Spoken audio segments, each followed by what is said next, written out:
و نصرالدین رعنا نصیب کنید.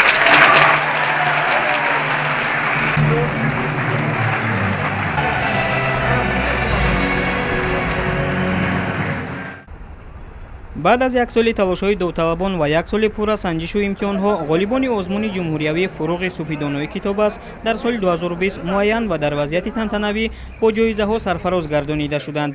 در مراسم با شکوه جایزه‌سپاری، یاردمچی پرزیدنت جمهوری تاجیکستان اوید به مسائل رشد اجتماعی و رابطه با جامعه عبدالجبار رحمانزاده ذکر نمود که فروغ صوفی دانایی کتاب است آزمونی عادی نیست، بلکه تشبث نجیبانه است که با عمل شوی آن ملت تاجیک دوباره به کتاب و کتابخوانی رو آورد و عنعنه‌های تاریخی خود را از نو احیا کرد. همین گونه در وضعیت تنتنوی به غالبان جایهای یکم، دوم و سوم تحفه و افتخارنامه‌ها سپرده شد. غالبان جایهای یکم 25 و 30 هزار سومانی، جایهای دوم 20 هزار سومانی و جایهای سوم 15 هزار سومانی مکافات پولی گرفتند.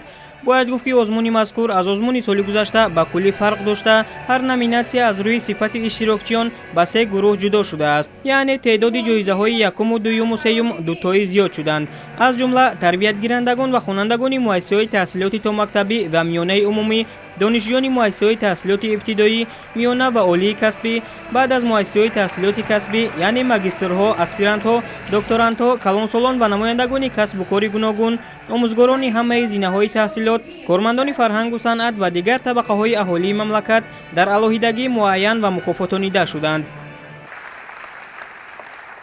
من با پیشوای معظم ملت جناب عالی محترم امام علی رحمان برای چنین اقدام نیک عرض سپاس می نمایم. پیشوای ملت برای ما نسل آینده ساز کشور شرایط های مفید مهیا ساختند تا توانیم دانش آموزیم و برای ترقیات و پیشروی وطن عزیزمان حصه خود را گذاریم. سرول من مینداری خود را با اساس گذار صلح و وحدت ملی پیشوای معظم ملت پرزیدنت جمهوری تاجیکستان محترم امام علی رحمان میرسانم که برای ما کودکان و نورسان و جوانان این وطن بسیار آزمون‌های خیلی شوق‌آور را پیشنهاد نمود. من بین غمخوری‌های پیشوای معظم ملت وعده می‌دهم که مؤسسه را با بهای خوب و اعلی ختم نموده در آینده طبیعی خوب شده به خلق و وطن خود صادقانه خدمت می‌نمایم.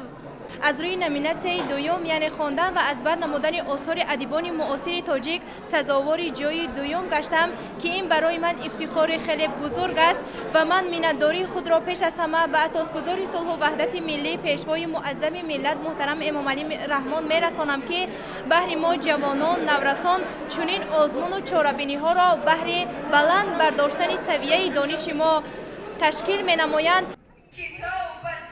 در دور جنبستی آزمون که از 7 تا 15 دکبر در کتابخانه ملی تاجیکستان برگزار گردید، 269 نفر داوطلب، 10 نفر از ولایت مختار کوهستانی بدخشان، 60 نفر از ولایت سوخت، 79 نفر از ولایت ختلان، 58 نفر از شهر دوشنبه و 62 نفر از شهر و ناحیه‌های تابع جمهوری اشتراک نمودند. باعث خوشنودی است که امسال من در این آزمون اشتراک داشتم و خواستم که دانش ملکه خود را سنجم و در نتیجه در آزمون شهری، ولایتی و نهایی که در جمهوری گذشت در هر سه آزمون‌ها سزاوار جای اول گردم و این آزمون بسیار به من تاثیرات بلند بخشید و در آینده تصمیم گرفتم که با سال دیگر نصیب باشد در این آزمون‌ها با اشتراک کنم. واقعا هم دنیا کتاب یک دنیای متمدن است. وقتی که شخص به آن داخل می شود دیگر از آن برآمدن نمی تواند و باز هم از پی کوشش، از پی جستجو و از پی مطالعه کتاب‌های نو به نو می گردد. کتاب شخص را با دنیا نزدیکتر می سازد، دنیا را در پیش نظرش واضح‌تر و پرمعناتر می گرداند. من در آزمون جمهوریوی فروغ صوفی دانایی کتاب است از روی سیوم نامیناسیا خواندن و از یاد کردن اشعاری بچگانه و افسانه و روایت های خلق تاجیک اشتراک کردم و خوشبختانه جای دوم را سزاوار گشتم. من مینداری خود را به اساسگذاری صلح و وحدت پیشوای ملت محترم امام علی رحمان میرسانم تا که به ما نورسان و جوانان چنین آسمان‌های شب‌خاور را پیشنهاد کرده‌اند. من وسیع فرزانه دانشجوی کورس چهارم دانشگاه ملی تاجیکستان میباشم. امسال از روی نامیناسیای سیوم خواندن و از یاد کردن افسانه‌های خلق تاجیک و اشعار بچگانه میان طبقه دوم یعنی دانشجویان ماگستر و اسپیرانت‌ها اشتراک نموده خوشبختانه سزاوار جای اول گردیدم. برای دریافت شاهجایزه اشتراکچیان از روی 5 نامیناسیا خواندن و از یاد کردن آثار ادیبان کلاسیک تاجیک، خواندن و از یاد کردن آثار ادیبان معاصر تاجیک، خواندن و از یاد کردن آثار ادبیات جهان و نامیناسیای شاعری سنجیده شدند. با خلاصه حکمان آزمون خواننده صنف 11 از شهر پنجکند رعنا نصرالدینова غالب شاهجایزه و مکافات پولی در حجم 60,000 سومانی گردید.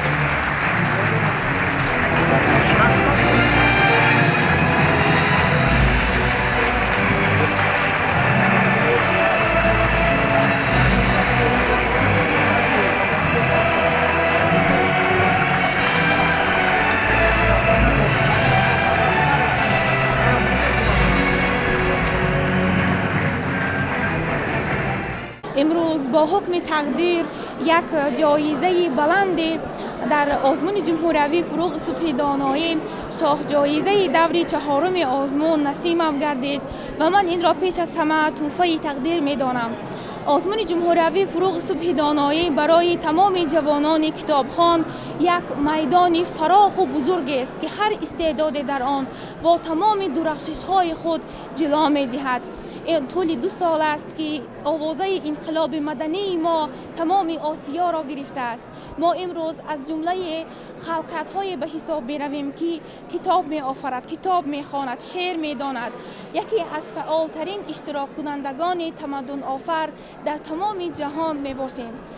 آزمون جمهوری فروغ صبح دانایی پیش از همه خاطره تاریخی ما را زنده گردانید و جوانان ما بار دیگر از آن همه شاهکاری هایی که در ادبیات کلاسیک بچگانه معاصر جهان هست یادآوری شد. خوشبختانه سال دوم نشان داد که پیشنهاد راهبر دولت سری وقتی بوده است و امروز در تمام تاجیکستان کتابخانه به حکم عنعنه در آمد و ببینید که در همین آزمون سال دوم از سن 5 ساله کودک تا 70 ساله اشتراک کرد. این موفقیت خیلی بزرگ است راستگم. از همه مهم و دیدید که در آزمون در بین غالبان نابینایان 2 نفر نابینا صاحب جایزه های خیلی بلند گردیدند و غالب آزمون بودند.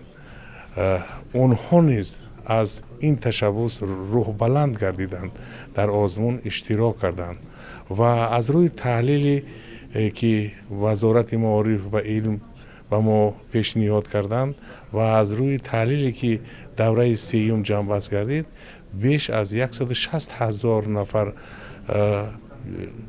قشرهای گوناگون جامعه در همین آزمون از دهه سرکرده تا ناحیه و از ناحیه تا شهر و از شهر تا ولایت اشتراک کردند. آزمون جمهوری فروغ صبح دانایی کتاب است با اقدام‌های نجیب و فرهنگ پرورانه پرزیدنت جمهوری تاجیکستان محترم امام علی رحمان در جامعه ما انقلاب به وجود آورده است.